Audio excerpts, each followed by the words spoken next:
Hi, this is Gerald Salenti. It's Thursday, August 6th, 2020. And here are some of today's trends in the news. On the market front, mixed over there in Asia, down in Europe, up in the USSA, Earl, flat. Gold, bada bing, bada boom, bam, bam, keeps going up. 2063.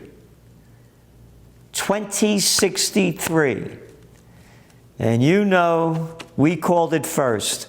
The gold bull run, June 6, 2019, when gold was $1,332 an ounce.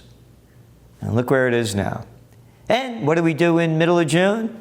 When silver was trading there around $1,750, we said silver's going to spike faster than gold percentage-wise.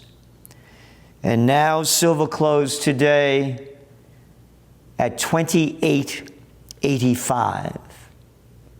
And that Bitcoin, above that 11,000 mark, 11,678.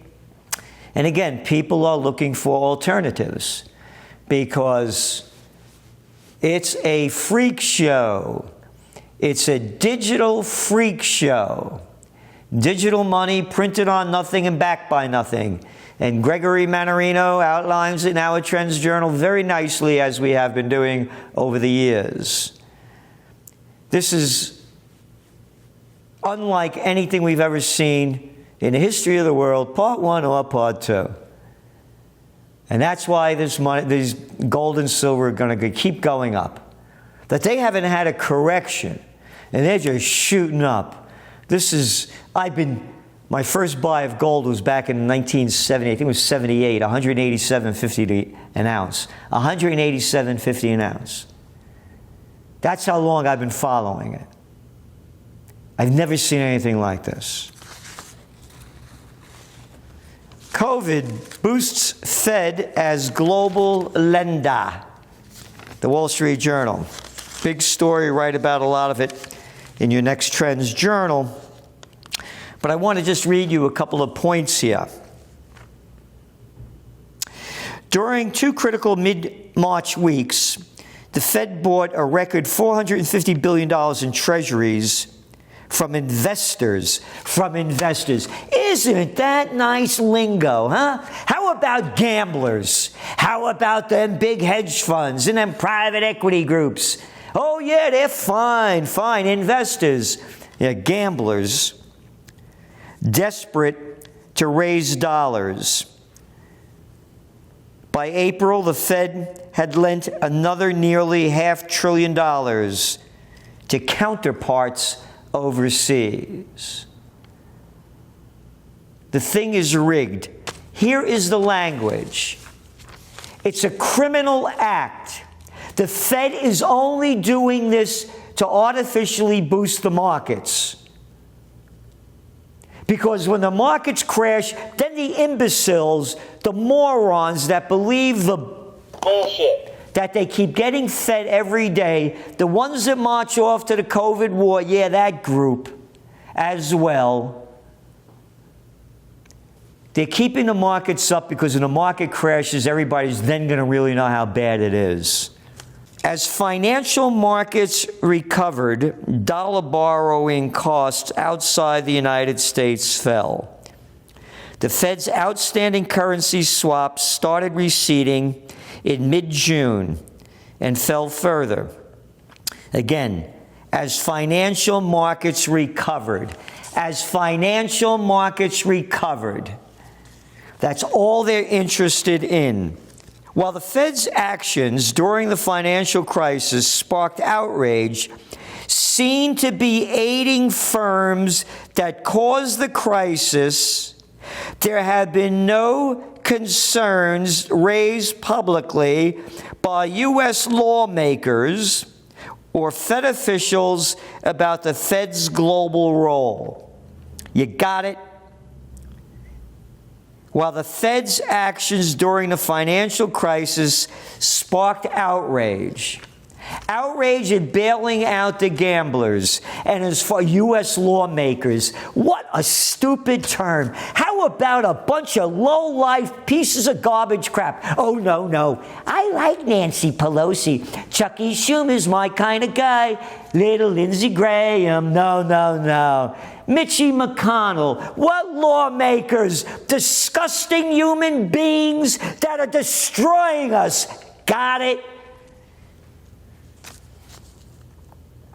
The Fed had little choice but to intervene.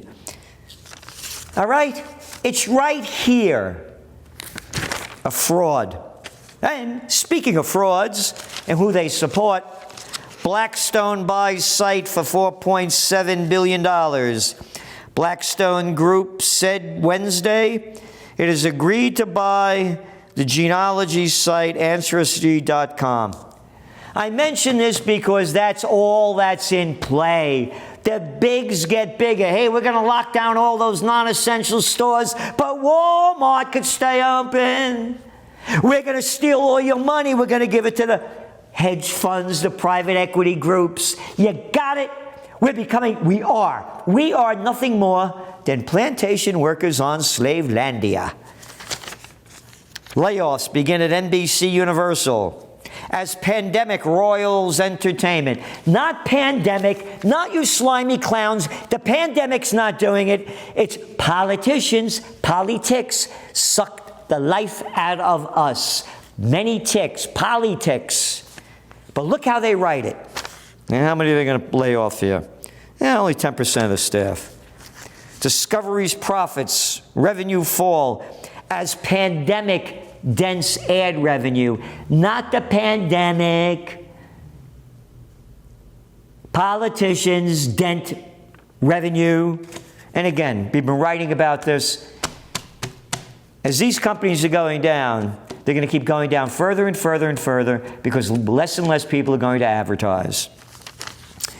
And what do you have here? HSBC profits drop as loans go bad. Profits for the global bank in Asia with Asian roots, it only fell 96%. Dropped 96%. You go. It'll come back. The recovery will come back. AIG posts $7.94 billion loss as pandemic claims mount. Coffee bean prices feel chill of staying home. It's showing how coffee bean prices are going down because people aren't going out to drink this stuff anymore. Disney posts first loss since 2001. $5 billion. $5 billion. You know what they lost in 2001? This is after 9/11. $567 million. Coronavirus squeezes urban office markets. No kidding. We only said this would happen back in February when the fear and hysteria was being sold. Again, it's in your Trends Journal. The facts are there and the forecasts are there where this is going. Hey, how about over there in Las Vegas? Wynn Resorts revenue plunges. Let's see. Wynn Resorts said it lost $523 million in the 3 months ending June 30th versus $219 million in operating income last year. And let's see, the revenue loss of nearly 95%. I wonder why gold and silver are going up. Las Vegas Sands Corp., MGM Resorts International, recently reported revenue dives of 97% and 91% respectively. And over Wynn's Macau resorts, let's see, the company reported 98% drop. They got $3 billion and $3.8 billion in cash, and they have a debt of nearly $13 billion. $3.8 billion in cash, some $13 billion in debt. Parent of Kayak and Priceline cuts jobs, one after another. Other travel-related sites also struggling. TripAdvisor, 900 jobs. Expedia, second quarter profits dropped, or second quarter bookings, gross bookings fell 90%. One after another. Bankrupt menswear chain pivots to casual. This is Tailored Brands. People aren't dressing up anymore, so they're going casual. But the real thing is here, roughly 20% of the corporate staff could lose their jobs, and as many as 500 of the company's 1,400 retail stores in the U.S. and Canada could close. Pandemic decimates small business. No, New York City. Not the pandemic. Scumbags, lowlives, the Cuomos, the de Blasios, they're the ones that have decimated small businesses. Oh, you're allowed to sit outside and eat, but when you stand up, you got to put your mask on, and you can't eat inside. Occupancy rate in businesses, only 10% in Ghost Town, New York. They're looking at, when the pandemic eventually subsides, roughly 1/3 of the city's 240,000 small businesses may never reopen, according to a survey. Nearly 1/3 of 2,800 businesses in New York that have permanently closed were restaurants, according to Yelp. That's already. It's one after another. Emerging markets grid for defaults after Argentinian deal. Argentina made a deal to their bondholders. They're getting 55 cents on the dollar. And this thing is going down all over the place. Turkish lira hits new low. One after another. Is Halloween canceled? Customers, candy makers, theme parks face scary realities. You got it. $8.8 billion, last year in Halloween spending. What, are you going to get dressed up in a mask? And all the places revolving around that. Gone. New York to set up checkpoints, stopping people in, and if you break the law, people caught violating it, $10,000 if you're coming from a number of states and you don't check in and quarantine. Deaths rising at Florida's senior homes. What a surprise. 42% of the people that have died in Florida are from nursing homes. Again, the average is anywhere between 42% and 50% of the people that died of the disease were from nursing homes that were chronically ill before. 7,526 fatalities. So take 42% off that, and what do you got? In a state of 21.5 million people, and you lock it down?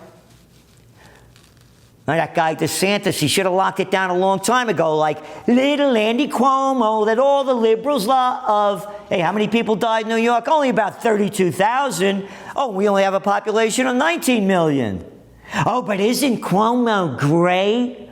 How ignorant the people are. Hong Kong. This is how they sell fear and hysteria.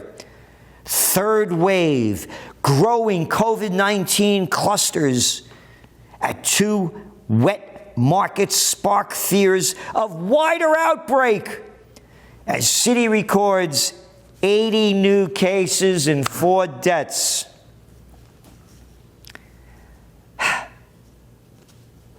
The numbers add up to nothing. 7.5 million people.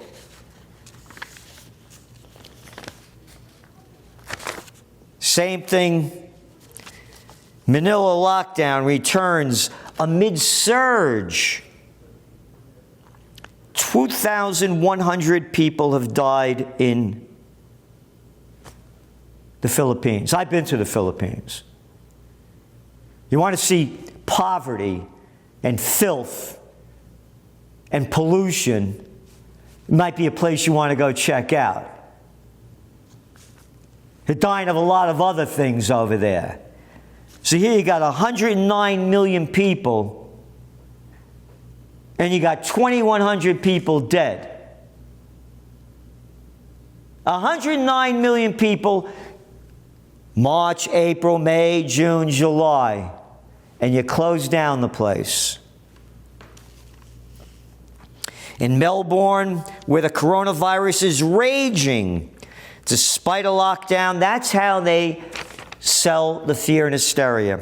255 people have died in Australia. 255 people, March, April, May, June, July. And now they lock down the place, what, to the middle of September. Bolivia cancels its entire school year. 9,859 deaths. 11 million people. Oh, that was Belgium. Bolivia has 11 million people. They only have 3,200 deaths. And they lock down the place. You think people are dying of other stuff in Bolivia? These aren't any numbers to talk about. But fear sells. In Kenya, safety plan is to cancel school year. Kenya, 53 million people, 399 deaths. March, April, May, June, July. Nothing. Chicago's schools will be online only in the fall. MBAs delay in-person classes, places like Wharton and Georgetown University. Okay, two things about this. Number one, go back to my book, Trends 2000. Interactive U, Interactive University. I started talking about this back then, 1996. If you want to invest, this is a place to think about. I don't give investment advice. Think for yourself. And check out what's going on in India. They're leading on the online school. This is just beginning. Trends are born, they grow, they mature, reach old age, and die. This has just been born. The other end of it, you got over here, Chicago, they have 1.1 million students. So how many schools do they have? So you don't need all these first grade, second grade, you don't need all these different teachers. You need one teacher. The kids going online, go online. You got your first grade teachers, second grade, all the way up to high school. So you cut back on your teachers. They're not going to school. Close down the schools. Only open a couple of them for things that you need. And now we're not paying janitors. We're not paying upkeep. We're not paying electricity, heating, cooling. No maintenance. No, you don't need all that staff to serve crummy food. Lower our taxes. I don't need a superintendent of school like the arrogant one we have here in Kingston, making like over $200,000 a year. For what? Lower my taxes. Anyway, Facebook pushed to stop hate speech. A group of Democratic attorney generals jumped into the debate over monitoring content on social media Wednesday, urging Facebook to take additional steps to combat harassment and hate speech. Yeah, harassment and hate speech. That guy Gaddafi, he got to go. I want him out of there. I don't like that guy Assad. I want him out of there. Oh, that was Obama, the Nobel Peace Crap Prize winner. Isn't that hate speech? Hey, how about Trump? I want that guy Maduro out of there. How about that Bush? I want that guy who's saying that. Oh, hey, you Democratic attorney generals, you're a Democratic scumbags. How about that hate speech? No, that doesn't count. That's only murder. We love to murder. We love our wars. Hey, screw you, Salenti, with your Occupy peace. We try to close you down. We hate peace because we're pieces of crap. Hate speech. The First Amendment, shove it. We're the attorney generals. This has become a dictatorship. You got it? Foreign powers face off in Libyan war. I'm mentioning this because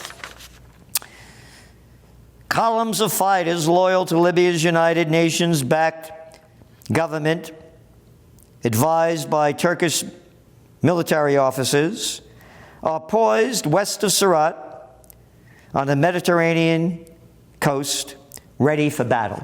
Oh, Turkey. Oh, Turkey with the leader going down the crapper along with their economy? What the hell are you doing over there? Oh, and then Egypt, they're going on the other side. That guy Haftar, former CIA guy. Yeah, they destroyed Libya. But I'm mentioning this because what the hell are you doing, Turkey? Your leader's going in the crapper. What are you doing over there? I'll tell you what you're doing over there. When all else fails, they take us to war. Everywhere you go. And they're going to do the same thing with Egypt. That economy's no economy left. Tourism? Oh, yeah. See the pyramids along the Nile. No, not going there. But we'll take you to war. Yeah. Modi pushes nationalism as virus spreads. That's India's Modi. Yep, pushes nationalism. There were riots, demonstrations going on before this. You know how many people died according to this? 38,938. As virus spreads. Hey, that's about equal to New York. What does New York have? 19 million people? What does India have? Anywhere between 1.3 billion to 1.4 billion. But look what they do. And then misery ranking will show U.S. getting worse versus rest of the world. The U.S. is projected to see the worst reversal of fortune this year in a ranking of global economic misery. America fell 25 spots from the number 50 spot to number 25 on Bloomberg's Misery Index. And on Venezuela, Argentina, South Africa, and Turkey held on to their unenviable ranking from 2019 as the world's foremost miserable economies. So there you got it. You can see where this is going. War. When all else fails, they take you to war. This is Gerald Salenti, and that's some of today's trends in the news. The COVID-19 war has changed the world, but who's prepared? What's next? It's in your Trends Journal. Trends Journal subscribers are prepared. Subscribe to the Trends Journal. Read history before it happens. From the world leader in trend forecasting.